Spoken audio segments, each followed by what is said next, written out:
Magandang araw ng Biyernes po mga bayang karerista. Magbibigay na po tayo ng tip, giya at impormasyon para sa araw na to, February 27, 2026. Tara!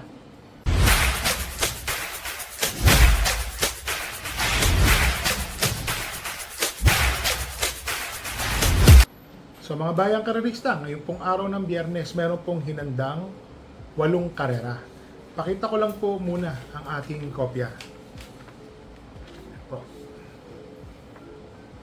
Salamat nga po pala kay Speedform sa pagpapadala po ng kopya. Yan po Speedform, maraming salamat po. Ang simula po ng karera ay sa ganap na alas 5:30 ng hapon. Yan. Race number 1, 3-year-old maiden race. 3-year-old above maiden race. Non-placers po ito. Mga tumakbo, mga hindi po natimbang sa mga huling 3 or 4 na takbo. First choice, entry number 3. Couple entry po ito. Spellbound and without fail. Ito pong si Spellbound. Medyo may kabigatan lang po ang dala, 57. Pero meron po siyang tiyempo na 1.13. Medya. May katagalan na nga lang, pero para sa akin, kung magagawa po niya ulit yun, malaki po ang panalo. Ni Speed of Sound pala. Pasensya na po Speed of Sound, first choice. Second choice, entry number 5, Succeed. Pag-aari po ni Mr. Benhart Abalos. RC Simasio, minus 3 kilograms. Itong kabayan na to, may 1.15 rin po ito. Sa distansyang 1,200 meters, parang nakwarto o quinto po siya nung huling takbo. Pero napansin po natin, kumakapit na po siya. Tingin ko may panalo na po si Succeed. So dito po sa race number 1, first choice, entry number 3, Speed of Sound, 3A without fail. Second choice, entry number 5, Succeed.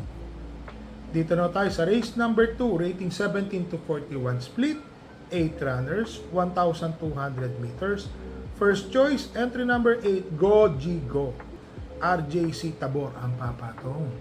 Magaling po sa kanya yan. Kung nakaraan, hindi po ito nandoon na po yan, tersero Kaya lang, medyo may kainaman din po yung tumalo sa kanya. Pero tingin ko ngayon, malaki po ang panalo. Dahil magkakaroon po ng killer pace sa unahan to, malamang. Second choice po, yung Di Boca o Di Banderang Kabayo. Entry number 4, Glenda's Magic. Consistent yung kanyang barrier sa Padre Garcia racetrack, dyan po sa Philippine Jockey Club. 1.15.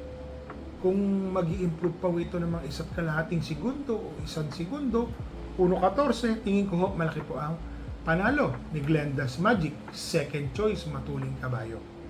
So dito sa race number 2, first choice, entry number 8, Go G Go. Second choice, entry number 4, Glenda's Magic.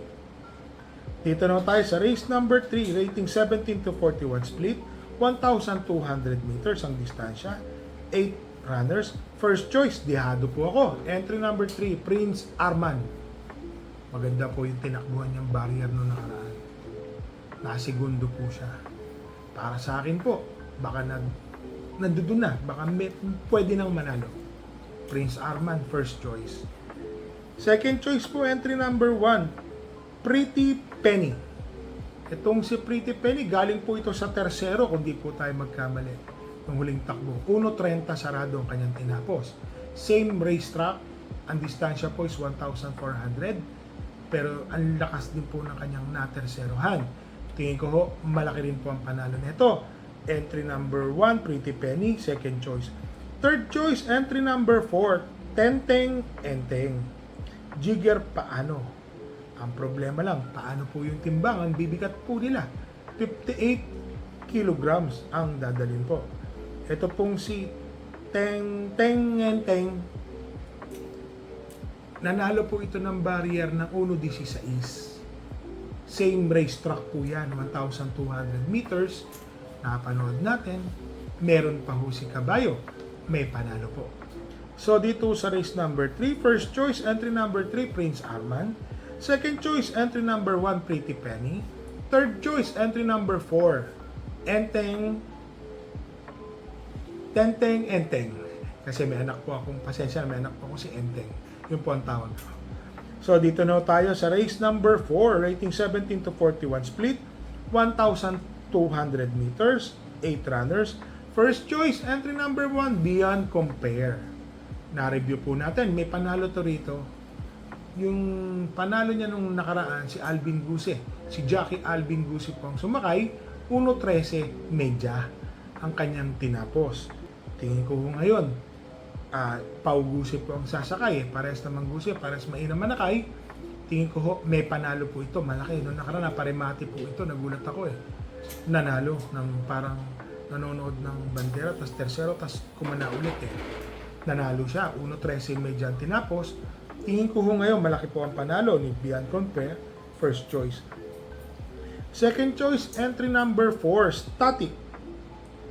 Ito pong si Static, galing din po ito sa panalo. Word isn't enough ang kanyang tinalo. Kala ko mananalo po yung nadihado. Ang layo po nitong si Static pag sungaw ng rekta. Parang, pinakul Bigla pong lumakpas. 1.14 ang kanyang tinapos. Static, second choice. Naglagay po tayo ng third choice. Entry number 6, French Leather. Itong si French Leather, bigla-bigla po itong bumebenta mga bayang karagista. Mababa din po sa laban si French Leather. Tingin ko malaki po ang panalo. Sama po natin yan. So dito po sa race number 4, first choice, entry number 1, Beyond Compare. Second choice, entry number 4, Static. Third choice, entry number 6, French Leather. Dito na tayo sa race number 5, rating 17 to 41 split, 8 runners. First choice, entry number 6, Hang Loose. Bumalik na po ang renda kay Jackie Mark Alvarez. Alam naman natin na mainam na kabayo po ito, si Hang Loose, matuling kabayo. So tingin ko ngayon, malaki po ang panalo ni Hang Loose. Second choice, entry number 5, Makarit.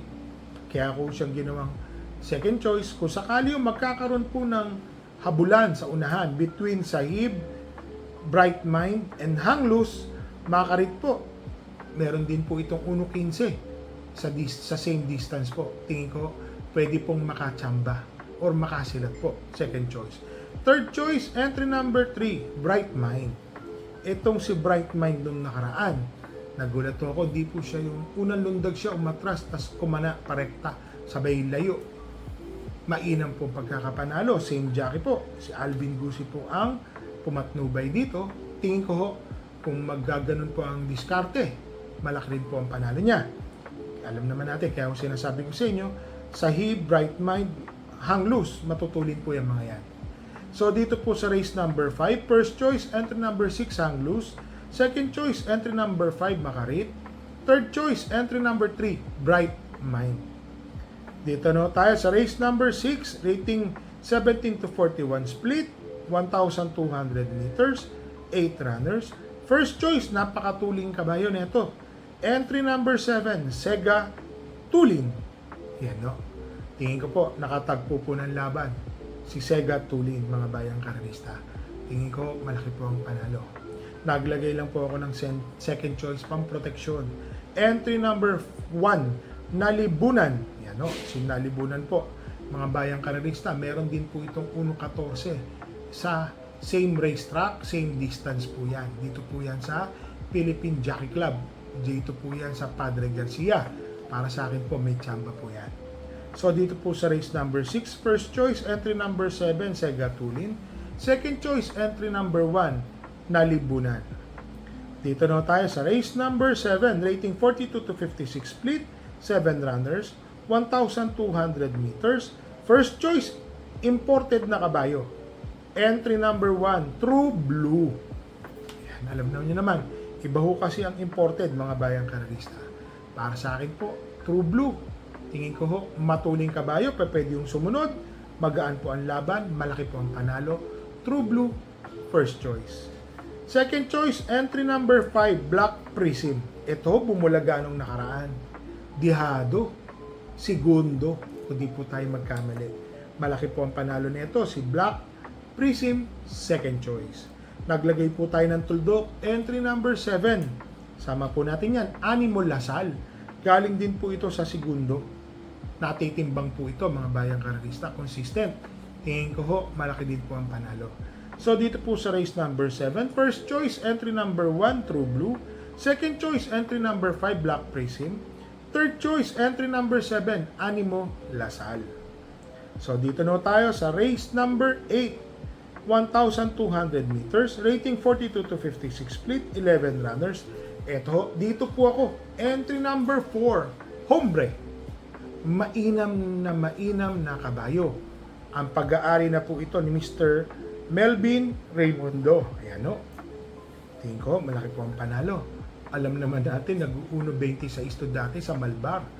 Ngayon no, ang gaan po para sa akin. Iba po yung grupo ni Hombre. So, tingin ko, malaki po ang panalo. Second choice, entry number 9, Eyas Saki.